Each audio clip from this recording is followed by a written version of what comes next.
नमस्कार, ज्ञान धारा चैनल में आप लोगों का स्वागत है।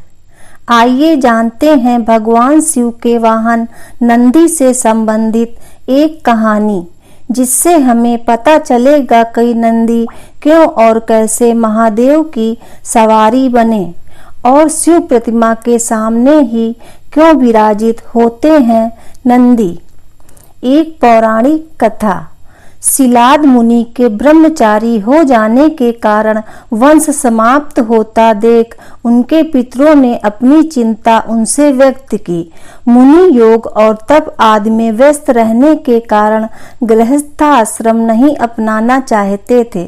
शिलाद मुनि ने संतान की कामना से इंद्रदेव को तप से प्रसन्न कर जन्म और मृत्यु से हीन पुत्र का वरदान मांगा, परंतु इंद्र ने यह वरदान देने में असमर्थता प्रकट की और भगवान शिव को प्रसन्न करने के लिए कहा। भगवान शंकर शिलाद मुनि के कठोर तपस्या से प्रसन्न होकर स्वयं शिलाद के पुत्र रूप में प्रकट होने का वरदान दिया और नंदी के रूप में प्रकट हुए। शंकर के वरदान से नंदी मृत्यु से भय मुक्त, अजर अमर और अदुखी हो गए। भगवान शंकर ने उमा की सम्मति से संपूर्ण गणों, गणेशों व वेदों के समक्ष गणों के अधिपति के रूप में नंदी का अभिषेक करवाया। इस तरह नंदी नंदीश्वर हो गए। बाद में मरुतों की पुत्री सुईसा के साथ नंदी का विवाह हुआ। भगवान शंकर ने नंदी को वरदान दिया कि जहाँ पर नंदी का निवास होगा वहाँ उनका भी निवास होगा। तभी से हर शिव मंदिर में शिव जी के सामने नंदी की स्थापना की जाती है। नंदी के नेत्र सदैव अपने इष्ट को स्मरण रखने का प्रतीक हैं, क्योंकि नेत्रों से ही उनकी छवि मन में बसती है और यहीं से भक्ति की शुरुआत होती है। नंदी के नेत्र हमें ये बात सिखाते हैं कि अगर भक्ति के साथ मनुष्य में क्रोध, अहम व दुर्गुणों को पराजित करने का सामर्थ्य न हो तो भक्ति का लक्ष्य प्राप्त नहीं होता। नंदी के दर्शन करने के बाद उनके सींगों को स्पर्श कर माथे से लगाने का विधान है।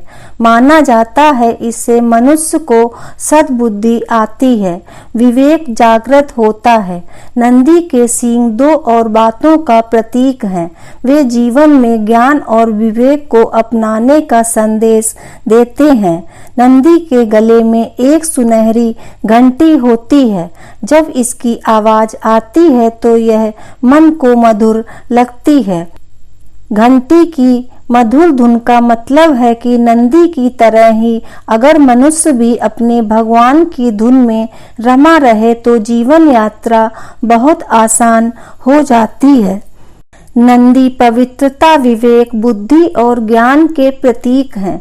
उनका हर क्षण शिव को ही समर्पित है और मनुष्य को यही शिक्षा देते हैं कि वह भी अपना हर क्षण परमात्मा को अर्पित करता चले तो उसका ध्यान भगवान रखेंगे। जय श्री कृष्णा, राधे राधे, हर हर महादेव। दोस्तों, आपको ये जानकारी कैसी लगी कृपया कमेंट करके जरूर बताएं। वीडियो पसंद आया हो तो लाइक करें और आगे की ऐसी ही कथा, कहानियाँ एवं जानकारियों को जानने के लिए चैनल को सब्सक्राइब जरूर करें। धन्यवाद।